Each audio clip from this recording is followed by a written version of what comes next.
तो ज़्यादा नहीं, केवल 2 से 3 मिनट देखा करें वीडियो, बस 2 से 3 मिनट वीडियोस आपको कंफर्म कर देती है कि मेरी वॉइस क्लियर है या नहीं क्लियर है। ठीक है, तो अब प्रॉब्लम नहीं होगा। लास्ट में लास्ट 4 से 3 दिन के बीच में जितनी भी क्लासेस मैं ले रहा हूँ लास्ट के 3 दिन से, वो सभी वीडियोस में मेरी वॉइस बहुत स्पष्ट है और क्लियर है। उससे पहले प्रॉब्लम था, टेक्निकल इश्यूज़ था, जिसकी वजह से वॉइस नहीं हो पाई, नहीं सही तरीके से रिकॉर्ड हो पाई है। ठीक है, और उससे निश्चिंत रहें, अगर कोई डाउट उस टॉपिक में लगेगा तो आप बताएंगे तो मैं आपको एक एक्स्ट्रा क्लास दे दूंगा जहाँ पर वो क्लासेस में आपको डाउट लग रहा होगा, है ना। फिर भी जब मैं लाइव क्लास ले रहा था तो वहाँ पे आवाज़ मेरी जो है अस्पष्ट थी। ठीक है, उसमें दिक्कत नहीं थी, केवल वीडियोज़ अपलोड करने में थोड़ी सी प्रॉब्लम थी। चलिए अब हम बात करते हैं क्वेश्चनों पर, और हमारा जो आज का प्रश्न है ये बेसिकली क्वेश्चन नंबर मैंने यहाँ पर 60 करवा रखा है आप लोगों से। क्वेश्चन हम बात करेंगे 61 से, और ये प्रश्न आरपीएससी सोशल वर्क का है और ये हाल ही में पेपर हुआ है। ये अगर मैं आप सबसे बात करूँ तो ये जो पेपर हुआ है 28 जनवरी 2023 को हुआ है। 2023 का पेपर था आरपीएससी का, तो ये सोशल वर्क का क्वेश्चन पेपर है। ये पेपर जो है बेसिकली सबसे ज़्यादा महत्वपूर्ण है एमपी सेट के लिए और उत्तराखंड मेडिकल सोशल वर्क के लिए। ठीक है, यूजीसी नेट के क्वेश्चंस भी यहाँ से पूछे जाते हैं, फिर भी इनको ध्यान रखना चाहिए। यूजीसी नेट से भी एक आध प्रश्न हो सकता है, मैं श्योर नहीं, हो सकता है कि आ जाए, लेकिन एमपी सेट और उत्तराखंड में श्योर हूँ कि एक आध प्रश्न तो तय है यहाँ से आने हैं। तो प्रश्न हमारे सामने 61 सोशल रिसर्च से है।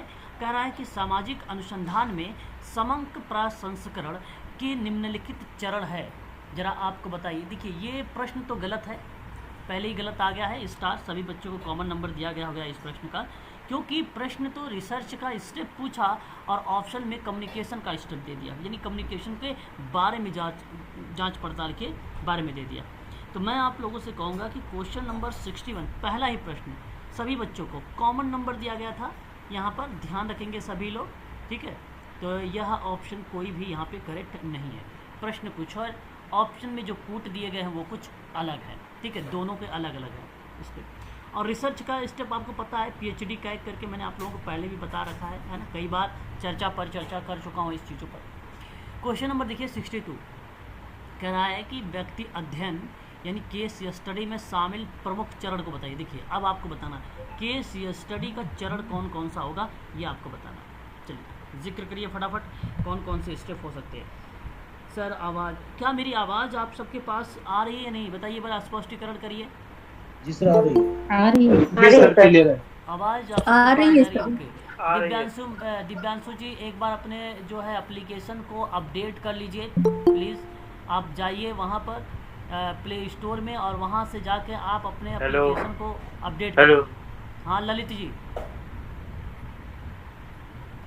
जी आवाज़ नहीं जा रही मेरी, जरा बताइए क्वेश्चन बताइए 62 का सही और जवाब क्या होना चाहिए।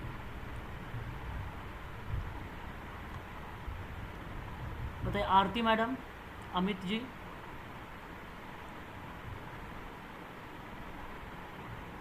हेलो, मेरी आवाज़ क्लियर है या नहीं? सर क्लियर है। ये सर क्लियर आवाज आ रही है। ठीक है, बताइए ऑप्शन तो बताइए, आप लोग बोल भी नहीं रहे हो कुछ, ऑप्शन बताइए इसमें कौन सा ऑप्शन सही आ रहा है। Sir third option. Third option, okay. 62 का ऑप्शन थर्ड इन्होंने कहा है। पहले नंबर पे इन्होंने रखा है जांच की जाने वाली घटना को ध्यान में इकाई की स्थिति की पहचान करना।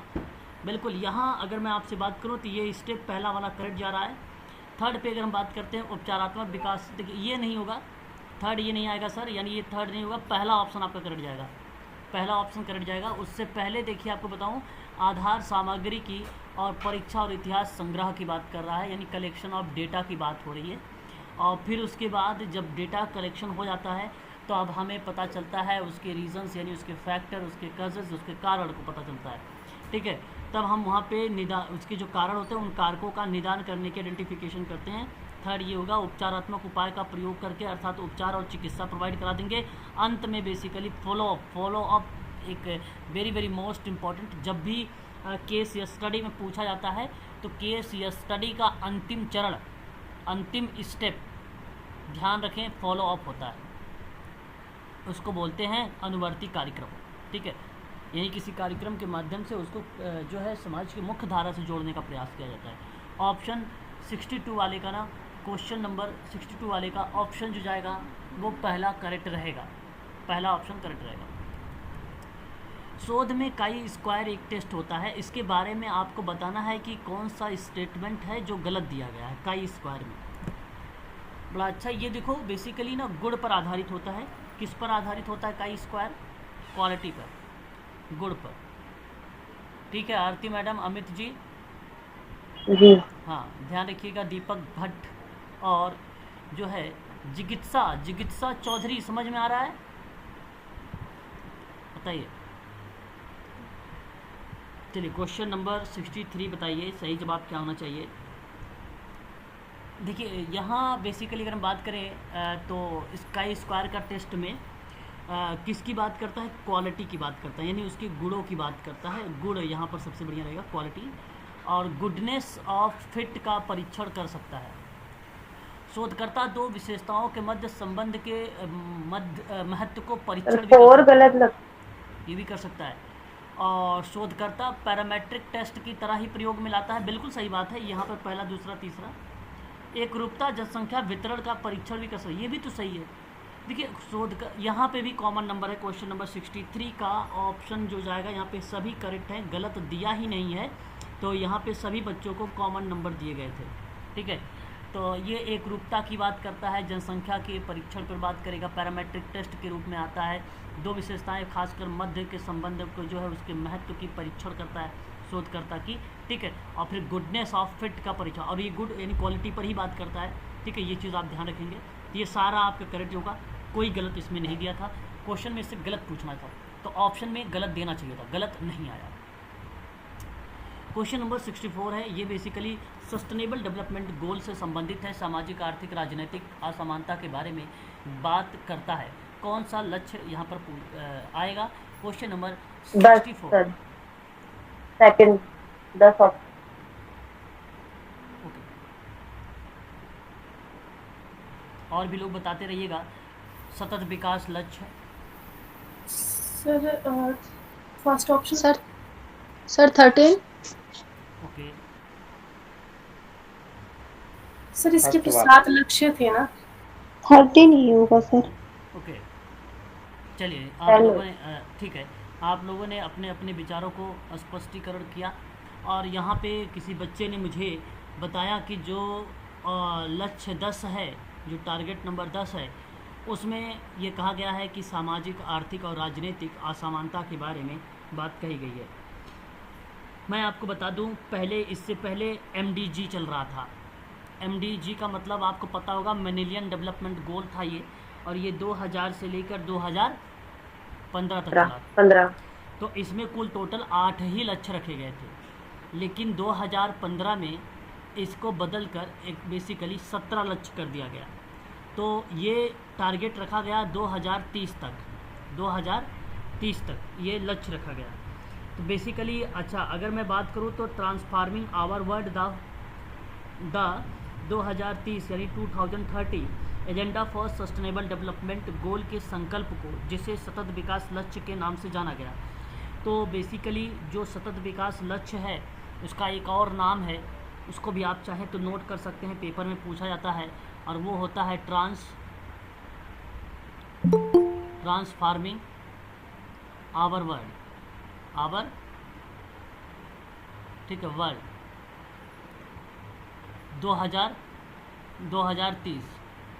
2030 ये आपको ध्यान रखना होगा, क्योंकि ये इम्पोर्टेंट तथ्य है और इससे पेपर में कई बार सवाल भी पूछे जा चुके हैं।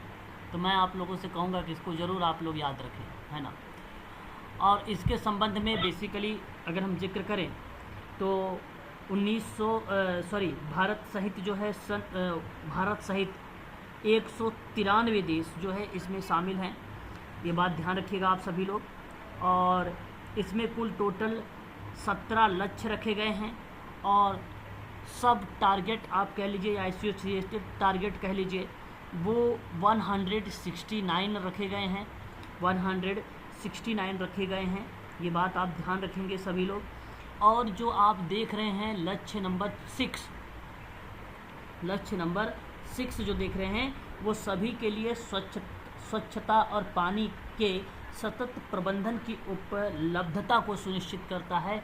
यानी स्वच्छता और जल की बात अगर करेगा वो लक्ष्य जो होगा वो 6 होगा। जब बात करेंगे लक्ष्य नंबर 2 के बारे में, भूख को समाप्त करना है, खाद्य सुरक्षा और बेहतर पोषण और टिकाऊ कृषि को बढ़ावा देना है, ये लक्ष्य नंबर 2 होगा। लक्ष्य नंबर 10 जैसा कि आप सबको पता ही है, मैंने आपको पहले भी बता रखा है इसके बारे में, तो यहाँ पे क्वेश्चन दिया गया है, तो क्या ऑप्शन सही होना चाहिए इसका? देश के बीच और भीतर असमानता को कम करने को रिप्रेजेंट करता है। देश के भीतर, ध्यान रखिएगा, असमानता कम करना, कौन कौन सी असमानताएं, जैसे ऑप्शन में दिया है, क्वेश्चन में दिया है सामाजिक, आर्थिक और राजनीतिक, ऐसी समानता को। वहीं अगर हम बात करते हैं जलवायु परिवर्तन और उसके प्रभावों से निपटने के लिए तत्काल कोई कार्यवाही की जाए, ये रिप्रेजेंट करता है आपका सस्टेनेबल डेवलपमेंट गोल के अंतर्गत 13वें नंबर का, जो कि ऑप्शन आपका यहाँ पे डी ऑलरेडी दिया हुआ है। ठीक है, ऑप्शन में आपका डी दिया हुआ है। तो ये चीज़ें आप ज़रूर ध्यान रखें क्योंकि इम्पॉर्टेंट है। ठीक है, याद रहेगा, एक बार स्पष्टीकरण कर दीजिए तो फिर मैं आगे बढ़ूँ, और अगर क्या चाहती है तो आपको मैं सारा यहाँ पे लक्ष्य बता सकता हूँ। आगे बढ़ूँ, बताइए। जी सर। भूखमरी हाँ जी, समाप्त सर। करना दूसरा हो जाएगा, साफ पानी स्वच्छता छठा हो जाएगा। ठीक है, असमानता को समाप्त करना 10वां हो जाएगा, जलवायु परिवर्तन की बात करना 13वां हो जाएगा। ये आप SDG के रूप में आपको याद रखना। मैं आप लोगों को ट्रिक भी बताऊंगा, ठीक है, याद रखिएगा आप सभी लोग ट्रिक। ठीक है, वो मैं चर्चा करूंगा इसके अंतर्गत। ठीक है, आगे बात करते हैं क्वेश्चन नंबर नेक्स्ट। भारत के केंद्रीय समाज कल्याण बोर्ड के संस्थापक अध्यक्ष कौन थे? कौन बच्चा मुझे बताएगा? Durgabai Deshmukh sir, third option. Durgabai Deshmukh. यानी बहुत आसान सा सवाल आ गया, ऐसा कोई बच्चा नहीं है जिसको ना पता रहा हो। प्रश्न हमारे सामने है कि भारत में पंचायती राज संस्था को निम्नलिखित में से किसके लिए लाया गया था?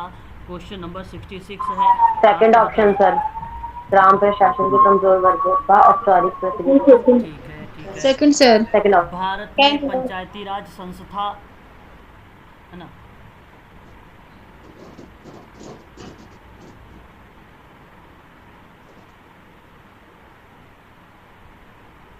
बताते रहिएगा। और भी बच्चे बताइए, मैं केवल एक ही दो बच्चे से नहीं पूछता हूँ, सभी बच्चों से पूछने का प्रयास करता हूँ, इसलिए मैं शांत रहता हूँ कि आप लोग मुझे बताएंगे। आप लोग कुछ बोलते ही नहीं है। जी सर, दूसरा ही ऑप्शन सेकंड होगा। ऑप्शन ही होगा। यहाँ आप लोगों ने जो मुझे जवाब दिया है क्वेश्चन नंबर 66 का सेकंड दिया है, और सेकंड ऑप्शन आपका करेक्ट है। बहुत बढ़िया। वैसे आप सभी लोगों को पता होना चाहिए इसके बारे में। पंचायती राज भारत के एक अत्यंत प्राचीन व्यवस्था और संस्था है, ये बात आप जानते होंगे। पंचायती राज व्यवस्था में प्रत्येक गांव की अपनी एक पंचायत होती है, ग्राम पंचायत न्याय करती है, ये बात आपको पता भी होगा।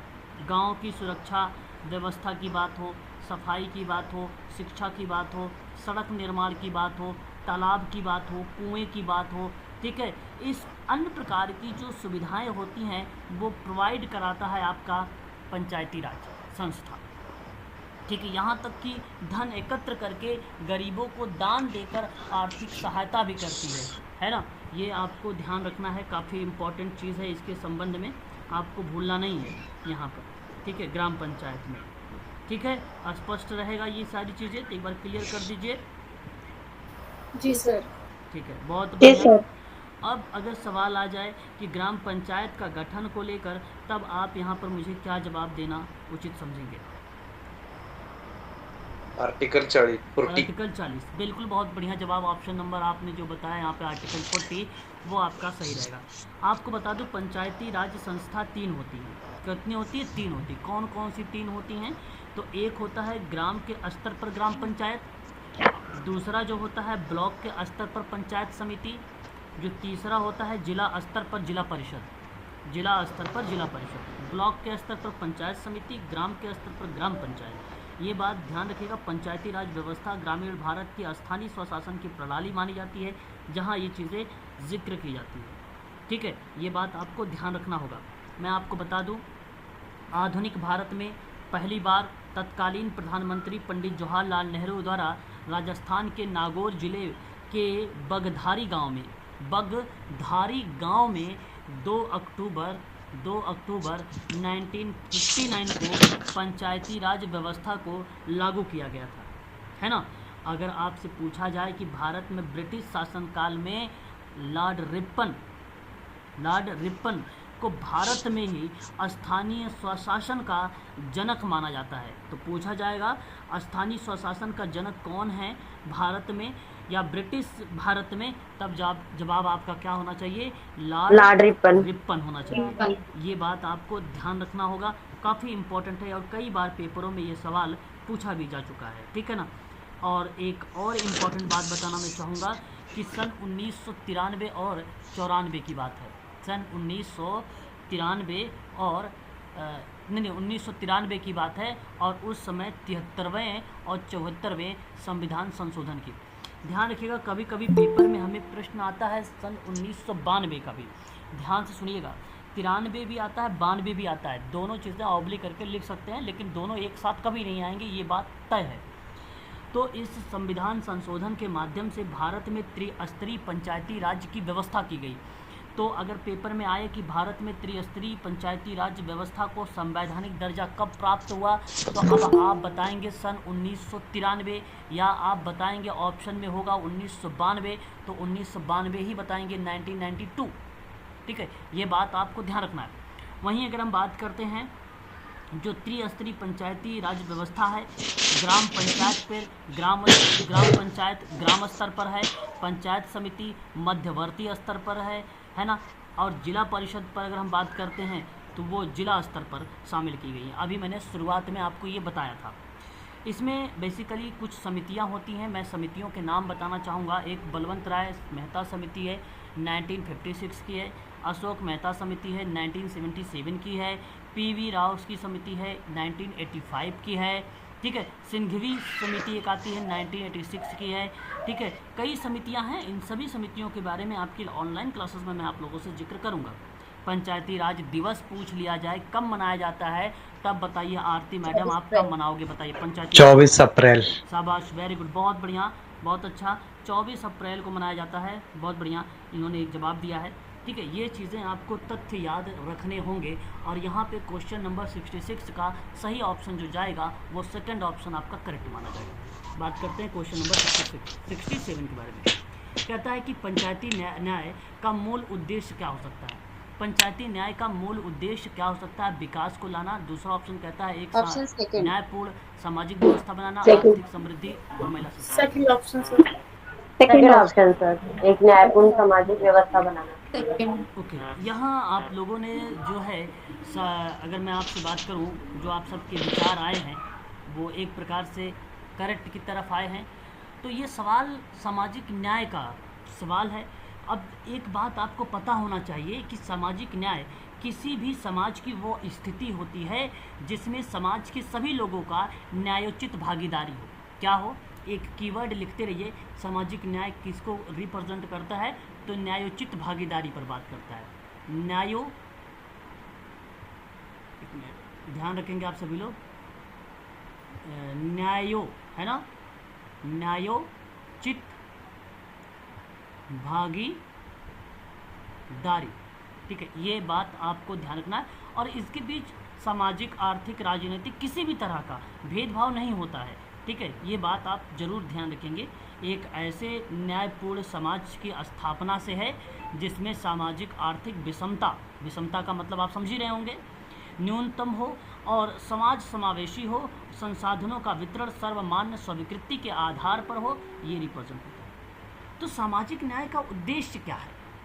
सामाजिक न्याय का उद्देश्य राज्य के सभी नागरिकों को सामाजिक समानता उपलब्ध कराना ही उसका उद्देश्य है। उस हिसाब से देखा जाए जो एक न्यायपूर्ण सामाजिक व्यवस्था बनाने की बात करता है, इसी लाइन को परिभाषित करता है राज्य के सभी नागरिकों को सामाजिक समानता का उपलब्ध कराना, जो कि ऑप्शन नंबर 2 यानी सेकंड आपका करेक्ट रहेगा। सही जवाब था option number second. Question number 68, निम्न में से आपको कौन सा समाज कल्याण प्रशासन का सिद्धांत नहीं है, ये आपको बताना है। क्वेश्चन नंबर 68,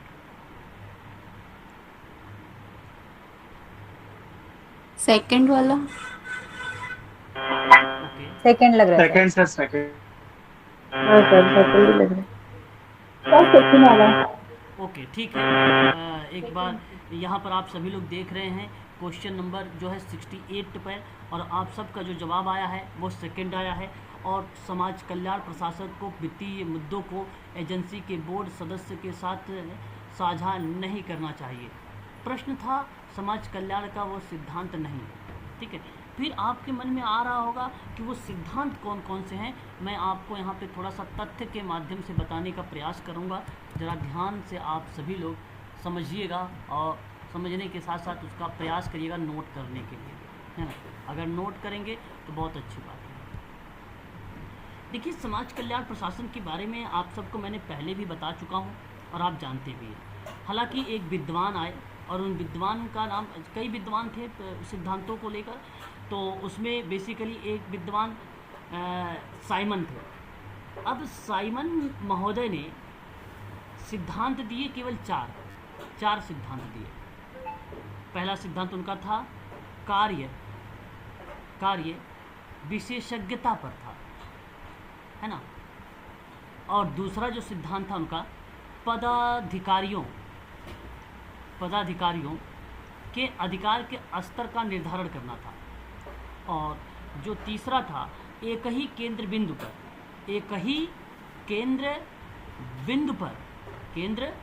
बिंदु पर प्रशासनिक शक्ति। और चौथा जो था नियंत्रण के आधार पे कर्मचारी। ये तो नाम था साइमन में, और इनके साथ साथ एक और विद्वान आए जिनका नाम था गैलेडन बोलते हैं इसको, ग्लैडेन, ये भी इनका नाम देखने को मिलता है। लेकिन जब प्रोफेसर वार्नर आए तो वार्नर महोदय ने कुछ सिद्धांत दिए जो पेपर में इनसे पूछे जाते हैं। अब वार्नर ने पहला दिया राजनीतिक निर्देशन का सिद्धांत। दूसरा इनका जो सिद्धांत था उत्तरदायित्व का सिद्धांत था। तीसरा जो सिद्धांत था वो सामाजिक आवश्यकता का सिद्धांत था। चौथा जो था इनका कार्यकुशलता का सिद्धांत था, ठीक है। पांचवा जो था जनसंपर्क का सिद्धांत था, ठीक है। जो छठा था वो संगठन का सिद्धांत था, ठीक है। और उसके बाद अगर हम बात करें, एक मिनट, क्या हुआ, क्या बोले। और उसके बाद 7वें नंबर का जो था वो विकास व प्रगति का सिद्धांत था। 8वां जो था अन्वेषण अथवा खोज का, अन्वेषण का मतलब खोज ही होता है ना, खोज यहाँ पे ब्रैकेट में कर लीजिए, हाँ, खोज का सिद्धांत था, ठीक है। तो ये सिद्धांत थे। मैं आशा करता हूँ कि ये सिद्धांत के बारे में जो मैंने अभी आपको जिक्र किया है ये देखने को मिलता। अन्य भी जैसे नियंत्रण का आकार का सिद्धांत हो गया, लोकतांत्रिक सिद्धांत हो गए, ठीक है, कार्यों की श्रेणीकरण का सिद्धांत हो गया, अथॉरिटी एक होता है सिद्धांत, कार्यात्मकता का सिद्धांत, समन्वय का सिद्धांत, ये बहुत बतेरे सिद्धांत हैं समाज कल्याण प्रशासन में, उनको आप सभी लोग ध्यान रखेंगे। लेकिन यहाँ पे अगर मैं बात करूँ, क्वेश्चन नंबर हमारे सामने जो दिख रहा है, देखिए, समाज कल्याण प्रशासन एजेंसी लक्ष्यों का सिद्धांत हो सकता है और उद्देश्यों के उचित समझ को रखना। फिर एजेंसी के विभिन्न कर्मचारी हो गया, स्वयं सेवक लाभार्थियों के बीच जिम्मेदारी को सौंपने का सिद्धांत हो जाएगा। एजेंसी कार्य निष्पादन के लिए प्रक्रिया और नियम और सूत्रबद्ध करने को दक्ष करना चाहिए, उसका भी एक प्रकार का सिद्धांत हो जाता है, ठीक है। तो ये सिद्धांत जो है दिए गए हैं, इन सिद्धांतों को आप लोगों को ध्यान रखना होगा। एक बार स्पष्टीकरण कर दीजिए, मैंने इतने सारे सिद्धांत बताए हैं, ज़रूर आप लोग ध्यान रखेंगे उन सिद्धांतों के बारे में, क्योंकि इम्पोर्टेंट हैं ये सारे, ठीक है। थर्ड नंबर लिखा था वो समझ नहीं आया। कौन सा सिद्धांत मैम? सर थर्ड नंबर पे जो लिखा था। कहाँ, यहाँ पे? जी सर, अभी जो करवाया आपने। एक मिनट, यहाँ पे ये सामाजिक आवश्यकता का सिद्धांत थर्ड पर। जी सर, ओके, ठीक है। ये सामाजिक आवश्यकता, ये नहीं समझ में आ रहा है आपको? बताइए। हाँ जी सर, हो गया क्लियर। यहाँ बेसिकली सामाजिक सर जरूरतों को वार्नर पूरा के करना। और भी सिद्धांत हैं इसमें, जैसे 8 लिखा रखे हैं ना आपने, और भी है इसके? हाँ, अन्य भी करके हैं, जैसे अन्य में और भी लोग आते हैं, लेकिन ये वार्नर ने अच्छा, मतलब काउंट में ये 8 नहीं आएगा ना? हाँ हाँ क्यों वार्नर, कहते हैं वार्नर ने कितने सिद्धांत देखे उसमें, हाँ हाँ वार्नर ने समाज ये कल्याण प्रशासन में। ठीक है साइमन का सिद्धांत एक बार दिखा दीजिए ना। बिल्कुल देख लीजिए मैम, साइमन का भी ये रहा। कार्य विशेषता पदाधिकारियों, केंद्र बिंदु प्रशासनिक शक्ति और नियंत्रण के कार्य कर्मचारी। हाँ सर, हो गया। तो ये है, इसको आपने ज़रूर ध्यान में रखें क्योंकि सिद्धांत है। आपने क्वेश्चन आया तो इसलिए मैंने इन सारे सिद्धांतों के बारे में यहाँ पर जिक्र कर दिया, और उम्मीद करता हूँ कि शायद आपको अच्छे से समझ भी आ गया होगा। क्वेश्चन नंबर बात करते हैं 69 के बारे में। बड़ा अच्छा सवाल है, कार्यात्मक दृष्टिकोण, और ये बहुत आसान सा सवाल है। केवल आप बढ़िया से अच्छे से सोच विचार के करेंगे तो आएगा सर, अदरवाइज़ गलत हो जाएगा। तो कार्यात्मक दृष्टिकोण से समाज कल्याण प्रशासन में सामाजिक समस्याओं को निम्नलिखित दृष्टिकोण में शामिल किया गया है, बताइए।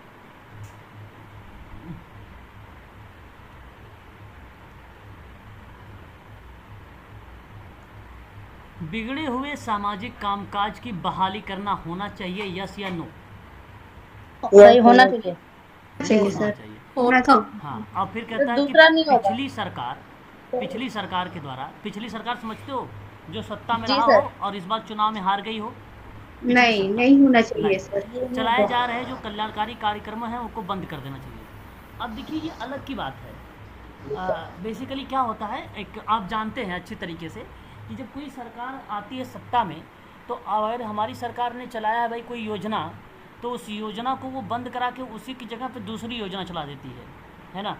परंतु अगर जो किसी को अगर लाभ अगर मिल रहा था उस योजना से, तो अब तो आपकी सरकार में नहीं मिलेगा, फिर तो वो है कि नहीं। तो फिर ऐसा नहीं होना चाहिए, जो कि ये कहता है कि कार्यात्मक दृष्टिकोण के अंतर्गत ये सामाजिक समस्या के दृष्टिकोण में इसको शामिल नहीं किया जाए, है ना। बात को समझ रहे हैं सभी लोग? एक बार बताइए। जी सर। ओके जी सर। आगे देखिए, एक और बात करिए। अधिक प्रभावी सामाजिक कार्य प्रणाली के लिए, हाँ एक बार म्यूट रहा भी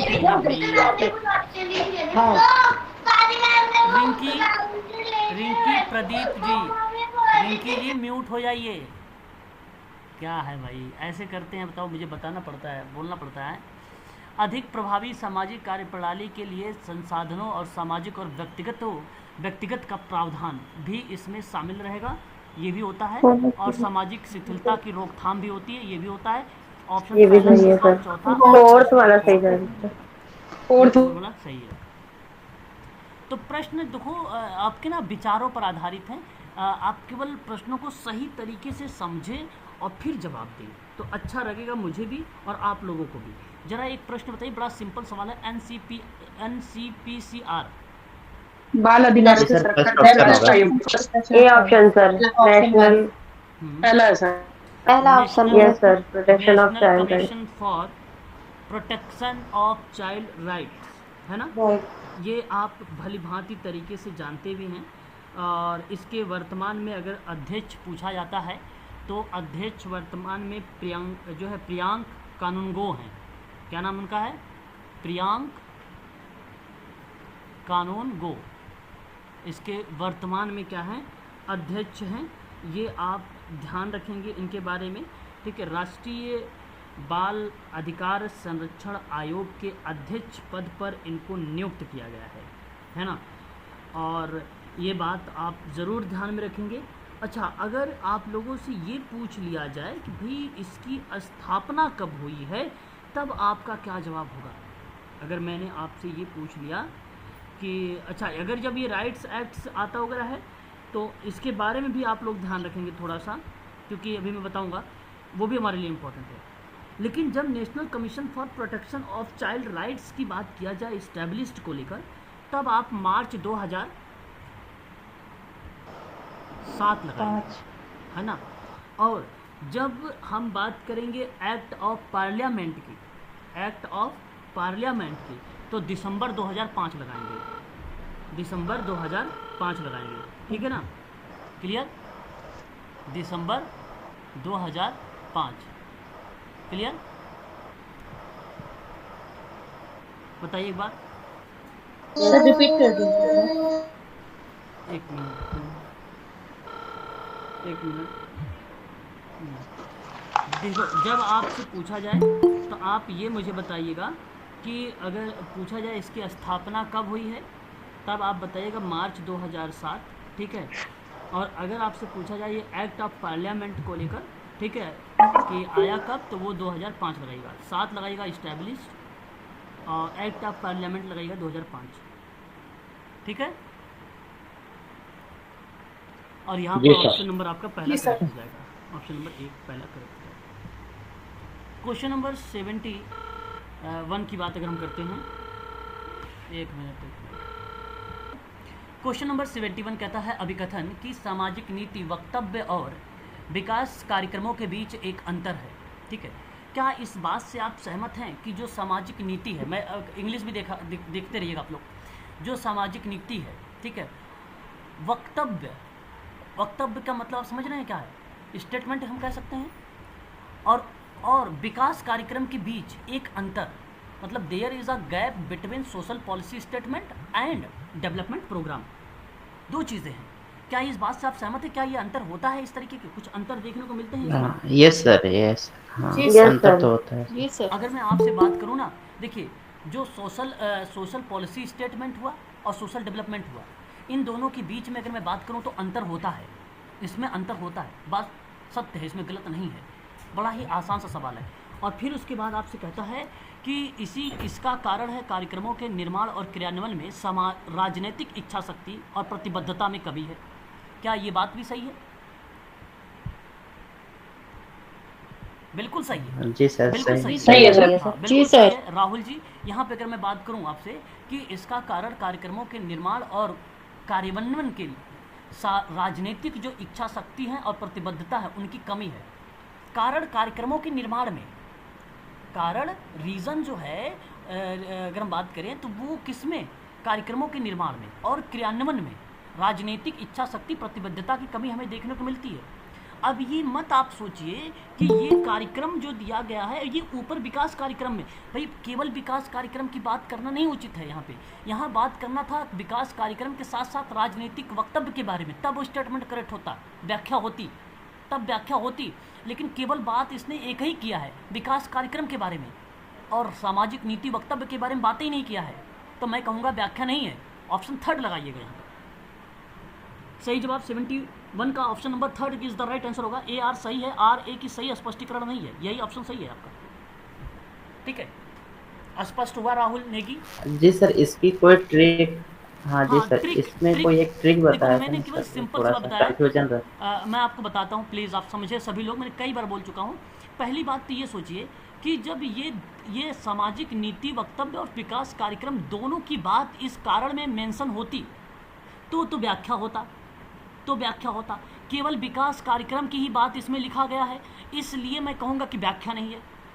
बात समझ में आया राहुल जी? इतनी बात बताइए सर।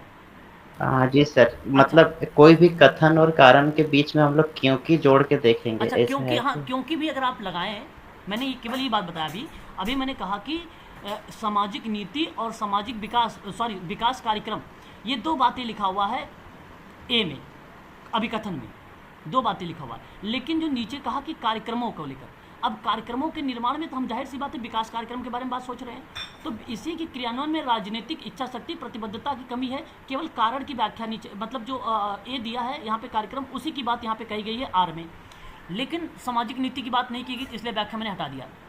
दूसरी बात, आप यहाँ पर ये रखें कि जब सामाजिक नीति वक्तव्य और विकास कार्यक्रमों के बीच एक अंतर है, क्योंकि इसका कारण कार्यक्रमों के निर्माण और क्रियान्वयन के राजनीतिक इच्छा शक्ति प्रतिबद्धता में कमी है, तो क्या इनकी वजह से ये 2 अंतर हमें देखने को मिले हैं? नहीं, इनकी वजह से थोड़ी ना मिले हैं कि ये वजह है कि सामाजिक नीति वक्तव्य और विकास कार्यक्रम अलग अलग होता है।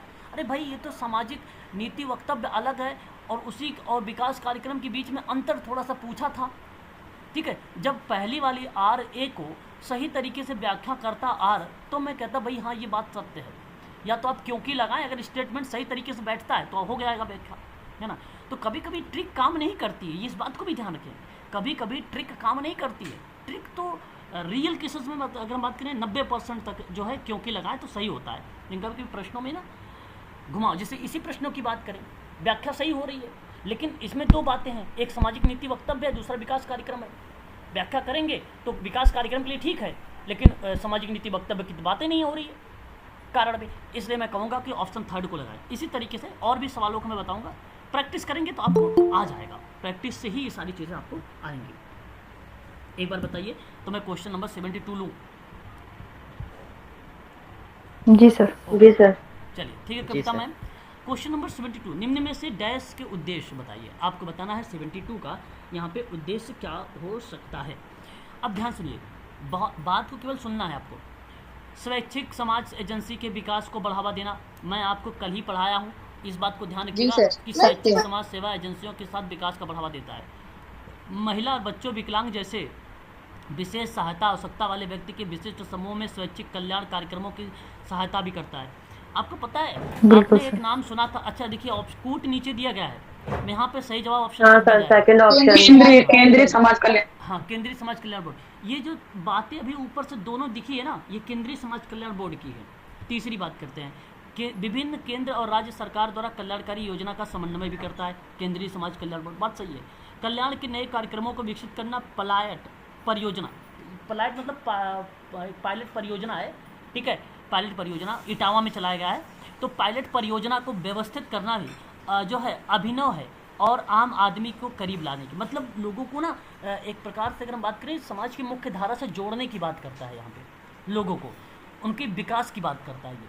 तो ये भी बात, अगर कोई परियोजना बनाया जाए या कोई कार्यक्रम या योजना बनाएगा तो भी केंद्रीय समाज कल्याण बोर्ड बनाएगा, ये भी बात सत्य है। तो इसलिए ऑप्शन नंबर बी करेक्ट है। और ये जो केंद्रीय समाज कल्याण बोर्ड है, इसकी स्थापना 12 अगस्त 1953 को हुई थी। दुर्गाबाई देशमुख इसके प्रथम अध्यक्ष रही थी और इसकी जो है रजिस्ट्रेशन ये हुआ था, पंजीकरण हुआ था 1969 में।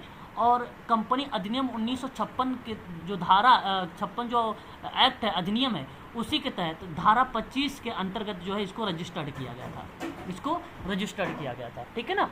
ये मैंने कल की शायद क्लास में जिक्र किया है आप लोगों से, है कि नहीं। ऑप्शन करेक्ट है। आगे बात करेंगे क्वेश्चन नंबर 73 के बारे में। बड़ा अच्छा सवाल है, कौन सा अधिनियम वन में रहने वाले आदिवासी समुदाय के अधिकारों की मान्यता देने से संबंधित है। Question number 73। वन अधिकार अधिनियम 2006। ओके, वन अधिकार अधिनियम यस सर, 2006 वाला ही है। ओके, और भी कोई लोग बताएं जरा, मैं एक ही बच्चे से बात नहीं कर रहा हूँ भाई।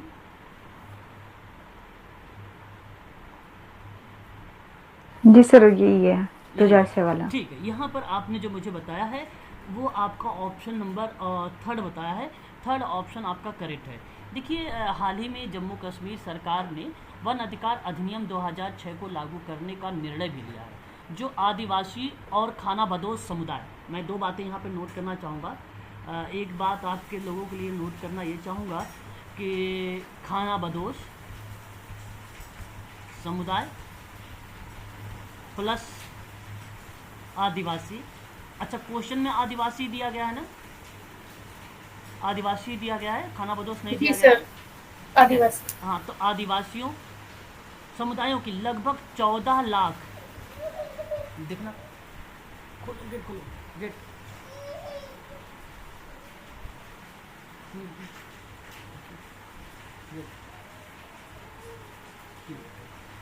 गेट,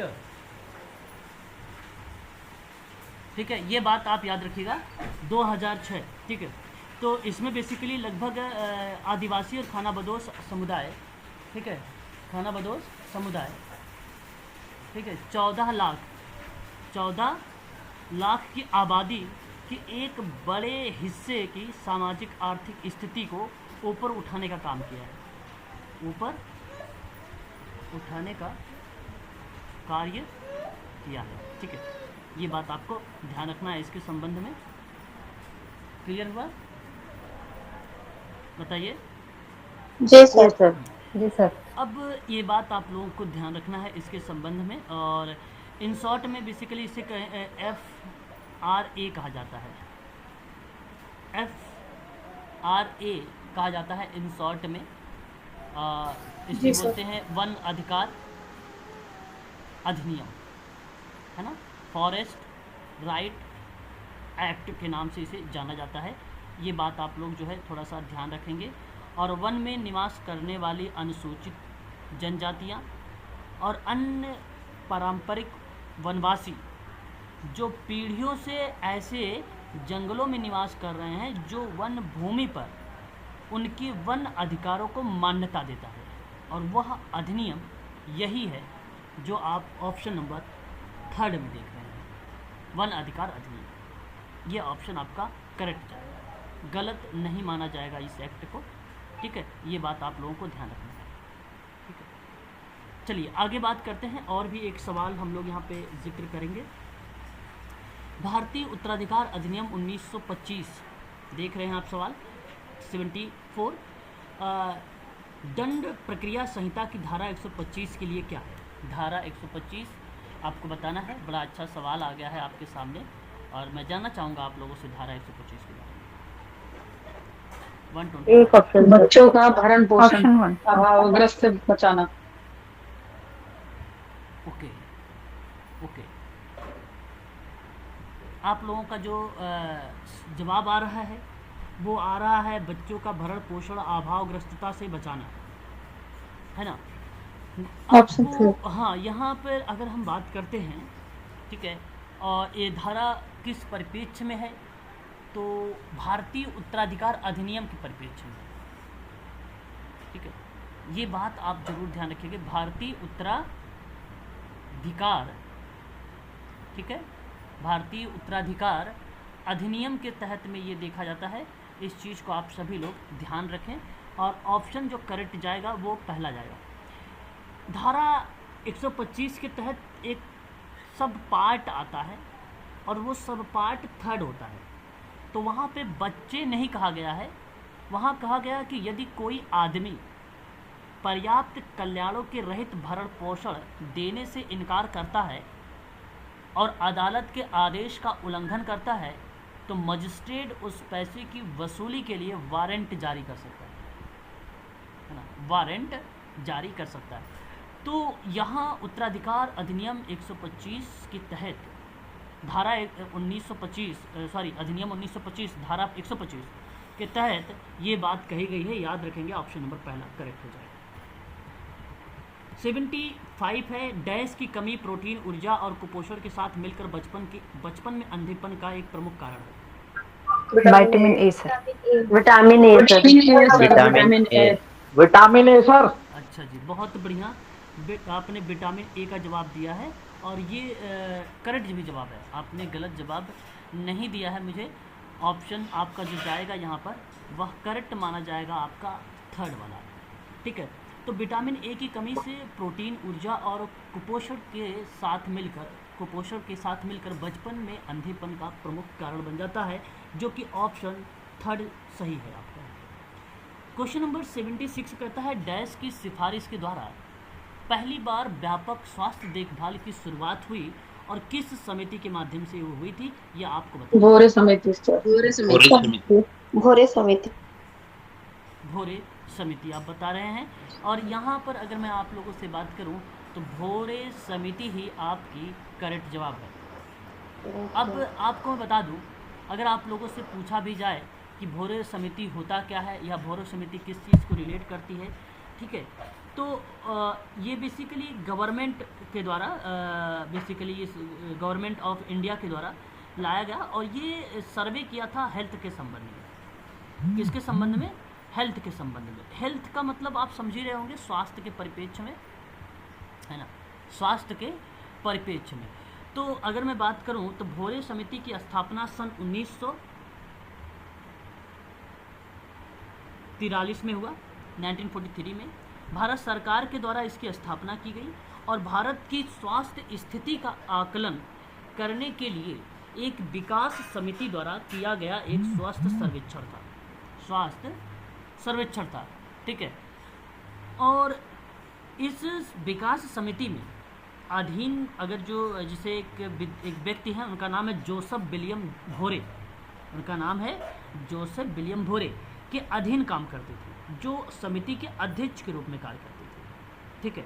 तो यहाँ उद्देश्य जो बनाया गया मुख्य रूप से भारत में सार्वजनिक स्वास्थ्य प्रणाली में सुधार के लिए देश में स्वास्थ्य स्थिति और स्वास्थ्य संगठन के संबंध में तत्कालीन मसौदा स्थिति का सर्वे करना है और भविष्य का विकास को लेकर सिफारिश करनी है। इन्हीं पर बातचीत हो रही थी। भौरे समिति आपका यहाँ पे करेक्ट जवाब जाएगा ऑप्शन नंबर ए, स्वास्थ्य के संबंध में। किसके संबंध में? स्वास्थ्य के संबंध में। याद रहेगा? एक बार बताइए। जी सर। जी सर। अच्छा, एक बात आप यहाँ पर और देख रहे होंगे, जो है लोकूर समिति। कौन सा समिति देख रहे हैं?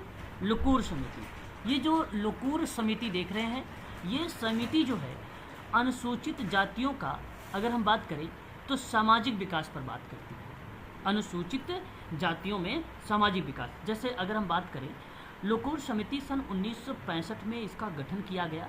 अनुसूचित जनजातियों को परिभाषित करने के मानदंड पर विचार करने के लिए इसको यूज में लाया गया था।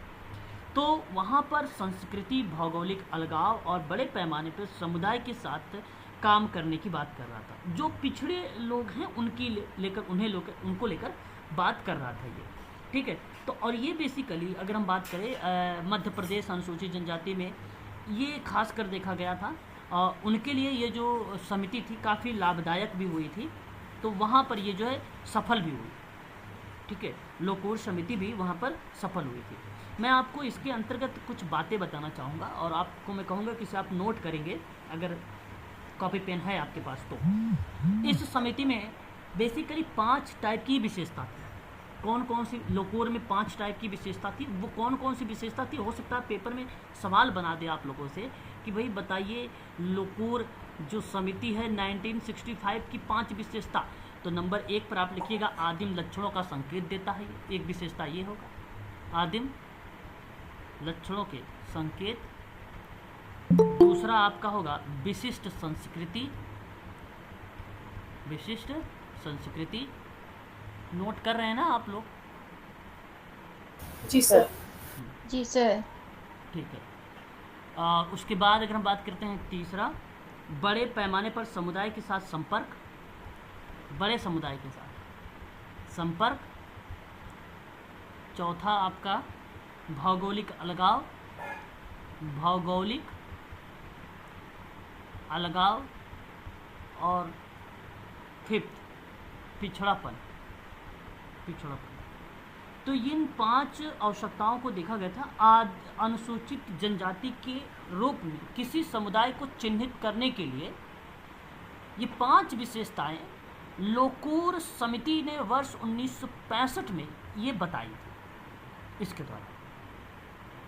द्वारा बताई गई। तो ये थोड़ा सा ध्यान रखिए क्योंकि नया नाम आपको देखने को मिला है, तो हो सकता है आपको थोड़ा सा कंफ्यूज करे, लेकिन इसलिए मैंने आपको यहाँ पर इसके बारे में जिक्र कर दिया है, ठीक है। तो एक बार मुझे स्पष्टीकरण करिए कि अब आप कर लेंगे। जी सर। जी सर। ठीक है, बहुत बढ़िया। जी सर। बहुत बढ़िया। अब आपने एक नाम सुना होगा सिन्हा कमेटी के बारे में। सिन्हा कमेटी का नाम सुना है? नहीं सुना है? नो इशू, कोई बात नहीं, मैं बता रहा हूँ, आपको बताऊंगा। एक बार मुझे बताइए, क्या आप लोग इसके बारे में जानते हैं? नहीं सर। नहीं सर। नहीं सर। चलिए, एक बात तो यहाँ पर मैं आपको बता दूँ, ये जो सिन्हा समिति है ये एक नाम पर ही, सिन्हा एक नाम है, यूके सिन्हा की अध्यक्षता में इस समिति का गठन हुआ था। नोट करिएगा इस समिति के अंतर्गत किन किन बातों पर बल देता है। तो मैं आपसे बताना चाहूँगा, इसकी जो सिफारिश थी वो बेसिकली एक सूक्ष्म, यहाँ पे नोट करिएगा, ठीक है, समिति की सिफारिश, समिति की सिफारिश। अच्छा, ये किसकी सिफारिश की मैं बात कर रहा हूँ? सिन्हा जरूर लिखिएगा ताकि आप समझ पाएँ। सिफारिश सूक्ष्म, लघु, मध्यम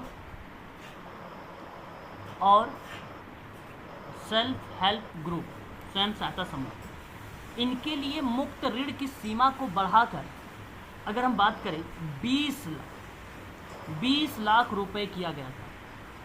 तो इनके लिए एक प्रकार से ऋण प्रदान करने के परिप्रेक्ष्य में बात किया ऋण, और ये ऋण आपको बता दूं, सेबी के पूर्व अध्यक्ष यूके सिन्हा की अध्यक्षता में आरबीआई के द्वारा इस समिति का गठन हुआ था। आरबीआई के द्वारा इस समिति का गठन हुआ। तो इसमें बेसिकली जो है वाणिज्य बैंक, आरबीआई और लघु वित्त बैंक, ठीक है, इन बैंकों की जो है हमें भूमिका देखने को मिली थी इसमें यूके सिन्हा समिति में, यूके सिन्हा समिति में। ये आप थोड़ा सा ज़रूर आप लोग ध्यान रखेंगे। अच्छा, अब अगर आपसे पूछा जाए ये समिति की गठन कब हुआ है, तो इसका भी आप नाम ज़रूर नोट करेंगे सभी लोग। इस समिति का अगर आपसे पेपर में सवाल पूछ ले कि गठन कब हुआ, तो 2005 की प्रभावशीलता की जांच में इस समिति का गठन किया गया था। 2005 आप यहाँ पर मेंशन ज़रूर करेंगे। सर बैंक कौन कौन से बैंक के नाम बताए आपने? देखिए, बैंक यहाँ आरबीआई बेसिकली मुख्य रहा है। आरबीआई जो बैंक रहा है वो मुख्यता के रूप में भारतीय रिजर्व बैंक, इसको आरबीआई हम लोग कहते हैं, और यही बेसिकली 20 लाख रुपए की सिफारिश करने की बात की गई, यही बैंक ने किया। बाकी और भी कुछ इसके सदस्यता के रूप में आते हैं, अदर अन्य बैंक भी हमें देखने को मिलते हैं, है ना, लेकिन सबसे बेटर बैंक यही है, आप इसी को ध्यान में रखें, सबसे अच्छा यही है आरबीआई। बाकी अदरवाइज़ किसी कोई भूमिका नहीं है। हाँ, जैसे अगर मैं आपसे कहूँ PMMY का नाम सुना होगा, प्रधानमंत्री मुद्रा योजना 2005 में जो शुरू किया गया था। जी सर। PMMY 2005 कह रहा हूँ, 2015 में शुरुआत किया गया था ना। तो यह योजना में भी जो है भूमिका निभाया है। इसमें शिशु के लिए 50,000 रुपये तक का ऋण देगा, 50,000 शिशु के लिए। किशोर के लिए 50,000 से 5 लाख ऋण देगा। तरुणाई अवस्था के लिए 5 लाख प्लस, अगर हम बात करें तो 5 लाख से 1 करोड़ तक के रुपए जो है आपको, सॉरी 5 लाख से 10 लाख, 5 लाख से 10 लाख तक ये जो है देगा, ठीक है। तो इसमें अलग अलग तरीके से भूमिकाएं जो है हमें देखने को मिली हैं, ठीक है। तो ये चीज़ें हैं, आप इसको ज़रूर आप लोग ध्यान रखेंगे। स्पष्ट हो गया? तो फिर मैं आगे बढ़ूँ और भी एक क्वेश्चन लेता हूँ। जी सर। एक आपने एक नाम और सुना, रेनके, रेनके का नाम सुना है? एक रेनके आप कमेटी कह लीजिए, कमेटी सबसे बढ़िया रहेगा रेनके, नहीं सर। है ना। अच्छा, रेनके कमेटी के बारे में आपने सुना है? क्या नहीं है? सर। नहीं सुना है, कोई बात नहीं, मैं आपको बताता हूँ रेनके कमेटी के बारे में। पहली बात तो आप इस चीज़ को ध्यान रखेंगे सभी लोग, यह कमेटी जब आई, रेनके कमेटी, तो 2014 में ये अप्रूवल हुआ, यानी 2014 में ये कमेटी हमारे सामने उभर के आई थी। और ये बेसिकली क्या थी, आपराधिक जनजाति अधिनियम, आपने सुना होगा आपराधिक जनजाति अधिनियम, ठीक है, उसके परिप्रेक्ष्य में ये, और उसी के अंतर्गत जो 2005 में विमुक्त ये तो 2007 में आया था ना आपराधिक। नहीं, यहाँ मैंने आपको ये बताया आपराधिक जनजाति के संबंध में, अच्छा मैंने हाँ इसके संबंध में बताया। लेकिन आपराधिक जनजाति अधिनियम जो सर आया वो 1871 में आया था। 1871 में एक सवाल आया था और आप लोगों ने लगाया भी था, पूर्व आपराधिक जनजाति लिखा हुआ था वहाँ पे ऑप्शन में। 1871 मैंने नोट भी करवाया था कि उसको नोट कर लीजिएगा, ठीक है। तो ये मैं आपसे बता रहा कि 2005 में तत्कालीन विमुक्त, घुमंतु और अर्ध घुमंतु जनजातियों के लिए एक राष्ट्रीय आयोग, ठीक है, का गठन किया गया, ठीक है। और वहीं उनकी अध्यक्षता में इसी आयोग के बालकृष्ण रेनके थे। तो 2008 में इस आयोग की अपनी रिपोर्ट सौंपी थी। तो कब रिपोर्ट सौंपी थी? 2008 में, बिल्कुल सर, 2008 में। ये आपके लिए थोड़ा सा इम्पोर्टेंट रहेगा, इसको आप ज़रूर मेंशन करिएगा। और इसके संबंध में मैं आपको भी एक PDF भी दे दूंगा, क्योंकि मेरे पास एक PDF है ना, आप आसानी से उसको जो है फिर पढ़ लेंगे।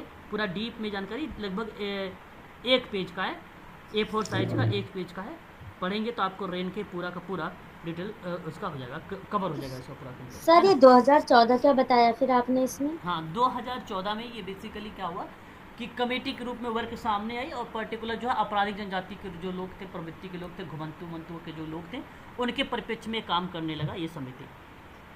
हाँ, उन्हीं के परिप्रेक्ष्य में। मतलब एक जाति विशेष पे उसको हाँ अपराधी फिर हाँ घोषित एक कर दिया। जाति विशेष पर बल दिया, जैसे आपने भाई बताया जाति विशेष कौन, आपराधिक वाली, जी उस पर विशेष बल दिया। ठीक है, ये आपका करेक्ट हो जाता है। सन 1981 में डैश के रूप में घोषित किया गया। आपके सामने ये अंतर्राष्ट्रीय वर्ष हैंडीकैप विकलांगता व्यक्तियों के लिए अंतर्राष्ट्रीय वर्ष। थर्ड है सर, वृद्ध व्यक्ति वाला अंतर्राष्ट्रीय वर्ष। हैंडीकैप सर हाँ, बी ऑप्शन ऑप्शन। सेकंड। बिल्कुल। यहाँ जो वृद्ध व्यक्तियों का होगा वो 1999 का होगा, और जो अंतर्राष्ट्रीय महिला होगा 1975। 75। Very good. बाल श्रम उन्मूलन 21 नहीं 21 नहीं, और कोई बताएं। 21 नहीं 74। बाल 29।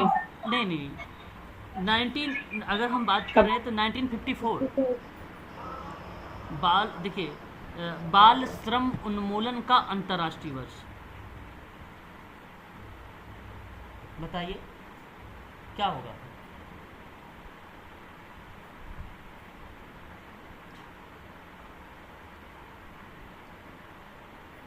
नाइनटीन 84 और 85 सर ध्यान नहीं आ रहा। 84 89 ओके देखिए 89 सर, राइट।